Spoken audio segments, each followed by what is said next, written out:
Hi friends, എല്ലാവർക്കും നമസ്കാരം. ഇന്ന് 36 ഇഞ്ച് വണ്ണമുള്ള ഒരാൾക്ക് വേണ്ടിയുള്ള ഒരു കുർത്തിയാണിത്. അതിൻ്റെ അളവുകളും പറയാം. ഇത് സ്ലിറ്റില്ലാത്ത കുർത്തിയാണ്.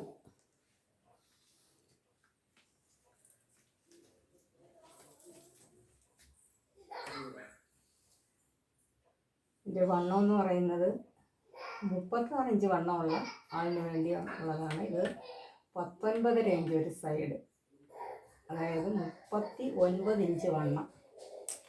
ഷോൾഡർ കഴുത്ത് ഇറക്കം കൂടുതൽ ഇടാഞ്ഞത് കൊണ്ട് ഷോൾഡറിൻ്റെ ഇറക്കം എന്ന് പറയുന്നത്, ഷോൾഡറിൻ്റെ അളവ് 13 ഇഞ്ചാണ്. നമ്മൾ കഴുത്ത് കുഴിച്ച് ഇറക്കുകയാണെങ്കിൽ അത് 12 ഇഞ്ച് മതി. ഇതിപ്പോൾ 13 ഇഞ്ചുണ്ട്. പിന്നെ ഫാൻസിൻ്റെ തുണിയാണ് ഈ വെച്ചിരിക്കുന്നത്. ഇത് 2 പീസായിട്ട് തയ്ച്ചതാണ്. മുകളിലൊരു പാർട്ടുണ്ട്, അതിൻ്റെ താഴെ സ്ലിറ്റ് ഇല്ലാതെ, പ്ലീറ്റും ഇല്ലാതെ ഉള്ള കുർത്തിയാണ്. കൈയുടെ വണ്ണം എന്ന് പറയുന്നത് ഈ നമ്മുടെ ശരീരത്തിൻ്റെ വണ്ണം അനുസരിച്ച് എല്ലാവർക്കും കൈവണ്ണം ഒരേപോലെ ആകണമെന്നില്ല. ചിലരുടെ കൈവണ്ണം കുറവായിരിക്കും. ഇത് കൈവണ്ണം കുറവായതുകൊണ്ട് അവർക്ക് 13 ഇഞ്ച് വണ്ണമേ ഉള്ളൂ. കൈവണ്ണം 13 ഇഞ്ചാണ്. ഇത് 7.25 ഇഞ്ച് എടുത്തിട്ടുണ്ട്. ഇച്ചിരി ലൂസ് ഇവിടെ കെട്ടിട്ട കൈക്ക് ഒരു സൈഡ് 7.25 ഇഞ്ച്, അന്നേരം 14.5 ഇഞ്ച് വരും കൈവണ്ണം. അതുപോലെ ഇറക്കം എന്ന് പറയുന്നത്,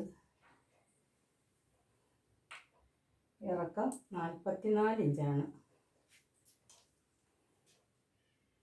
ഇവിടെ ഡോട്ട് ഇട്ടിട്ടുണ്ട്, ഫ്രണ്ടിലും ബാക്കിലും ഡോട്ട് ഇട്ടിട്ടുണ്ട്. ഇത് ബാക്ക് പാർട്ടാണിത്. ഇവിടെയും ഡോട്ട് ഇട്ടിട്ടുണ്ട്. അപ്പോൾ ഈ ഡോട്ട് ഇട്ടാൽ നല്ല ഷേപ്പിന് വരും. അതിട്ട് നല്ല ഭംഗിയായിരിക്കും ഡോട്ട് ഇട്ട് വെച്ചാൽ. ഇതിന് വേണ്ടുന്ന തുണിയെന്ന് പറയുന്നത് ഒരു 2.5 ഇഞ്ച് മീറ്റർ വേണം. 2.5 മീറ്റർ തുണി വേണം. 2.5 ഇഞ്ച് എന്നല്ല, 2.5 മീറ്റർ തുണി വേണം. ലൈനിങ് ഇട്ട് തയ്ച്ചതാണ്. നമ്മൾ ലൈനിങ് വെട്ടുമ്പോൾ ആ പുറത്തിടുന്ന നല്ല തുണിയേക്കാഴി ഒരു 1.5 ഇഞ്ചെങ്കിലും നീളം കുറച്ച് വേണം ഇടാൻ. സബ്സ്ക്രൈബ് ചെയ്തിട്ടില്ലാത്തവരെല്ലാം സബ്സ്ക്രൈബ് ചെയ്യുക. കൂടെയുള്ള ബെൽ ബട്ടൺ കൂടി അമർത്തുക.